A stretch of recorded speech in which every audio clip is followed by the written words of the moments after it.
Salut tout le monde et bienvenue à notre Deep Dive. On va se pencher aujourd'hui sur un sujet super important pour tous les étudiants. La productivité scolaire. Ouais, la productivité Erslospé. C'est un mot qu'on entend partout. Carrément. Mais c'est quoi au juste aspect? Et comment on peut l'appliquer pour réussir à l'école? Eh bien, c'est exactement ce qu'on va décortiquer ensemble aujourd'hui. Super pète. On va voir des astuces, des stratégies pour gérer son temps, organiser ses tâches et surtout éviter de se laisser distraire par tout et n'importe quoi. Facile à dire. Pas si facile, c'est vrai.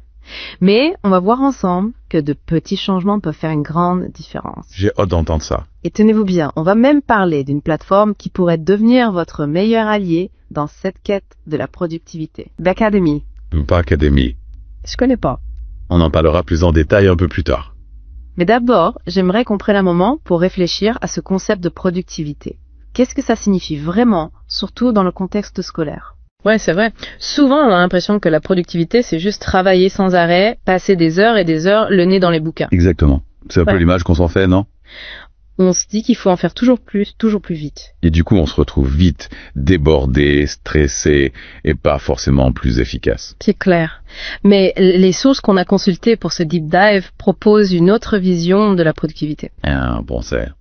Oui, elle nous invite à changer de perspective, à repenser notre manière de travailler pour être plus efficace, mais aussi plus serein. C'est intéressant, ça. Par exemple, une des sources utilise l'image de la construction d'une tour. Une tourine. Ouais, pour qu'une tour tienne debout, il faut des fondations solides, non? Bien sûr. Eh bien, c'est pareil pour votre journée de travail. Ah oui, je... Il faut commencer par identifier les tâches les plus importantes, celles qui constituent la base de votre réussite, avant de passer aux détails, aux tâches moins urgentes. C'est une bonne image, ça. Ouais. Un peu comme si on construisait sa journée brique par brique en commençant par les fondations. J'aime bien cette analogie. Ça nous rappelle qu'il faut construire notre journée étape par étape, en commençant par les choses essentielles. Mais justement, comment on fait pour identifier ces tâches essentielles et éviter de se laisser déborder par tout le reste? Eh bien, une des sources propose une technique assez simple, mais très efficace. La matrice d'Eisenhower.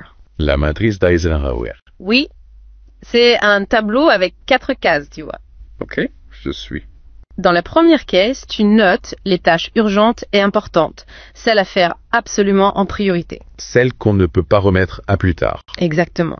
Ensuite, il y a les tâches importantes, mais non urgentes. Celles que tu peux planifier, organiser dans ton emploi du temps. D'accord. En bas, il y a les tâches urgentes mais pas importantes. Celles que tu peux déléguer si possible. Déléguer, c'est pas toujours évident. C'est vrai, mais ça peut vraiment t'aider à te libérer du temps. Et enfin, la dernière case, ce sont les tâches ni urgentes ni importantes. Celles qu'on peut zapper sans regret, quoi. Voilà. L'idée, c'est de classer tes tâches dans ces 4 cases pour y voir plus clair et te concentrer sur ce qui est vraiment essentiel. C'est une technique que je connais, mais j'avoue que je ne l'applique pas toujours. Parfois, je me laisse facilement distraire, surtout avec les réseaux sociaux. Ah, les réseaux sociaux, le fléau de la concentration, sire. Carrément, un petit coup d'œil sur mon téléphone. Et hop, 1 heure a disparu. Je te comprends, Ine. C'est un piège classique. D'ailleurs, une des sources met l'accent sur l'importance de créer un environnement de travail propice à la concentration. Qu'est-ce que c'est dire? Imagine-toi, un athlète qui se prépare pour une compétition. Il a besoin d'un terrain dégagé, sans obstacle? Non. Oui, bien sûr. Eh bien, c'est pareil pour être productif. Il faut éliminer les distractions, éteindre les notifications, ranger son espace de travail, s'isoler si nécessaire.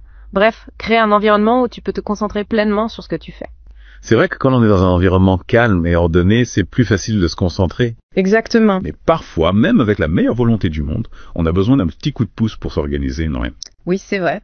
Et c'est là que des plateformes comme Backademy peuvent nous aider. Ah oui, Backademy, on en parlait tout à l'heure. Exactement. Exact. Du coup, c'est quoi Backademy? Backademy, c'est une plateforme qui propose tout un tas de ressources éducatives pour les étudiants. Genre en Veneg. Des cours en ligne, des fiches de révision, des quiz, des exercices interactifs, des outils de planification, bref, tout ce dont tu as besoin pour booster tes performances scolaires. Pas mal fait. Et c'est accessible facilement à là. Carrément. Tu peux accéder à Backademy via leur site web, leur chaîne YouTube, leur page Facebook et même sur WhatsApp. Ils ont vraiment pensé à tout pour faciliter l'accès à leurs ressources. C'est top ça. Et ce qui est intéressant avec Backademy, c'est qu'ils ne se contentent pas de fournir des contenus éducatifs. Ils mettent aussi l'accent sur le développement d'une mentalité positive. Une mentalité positive. C'est quoi ça? C'est une attitude, un état d'esprit qui te permet d'aborder tes études avec plus de sérénité et de confiance en toi. Intéressant.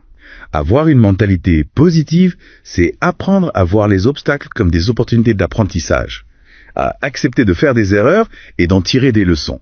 Plutôt que de se décourager, quoi. Exactement. C'est aussi se fixer des objectifs réalistes et célébrer chaque petite victoire. C'est important de reconnaître ses progrès, ouais. Et Backademy propose justement des exercices de visualisation, des techniques de gestion du stress pour aider les étudiants à cultiver cette mentalité positive.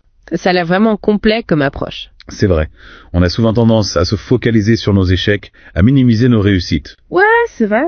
Backademy, c'est un peu comme un coach qui te pousse à donner le meilleur de toi-même tout en restant bienveillant et positif. Je comprends mieux l'idée.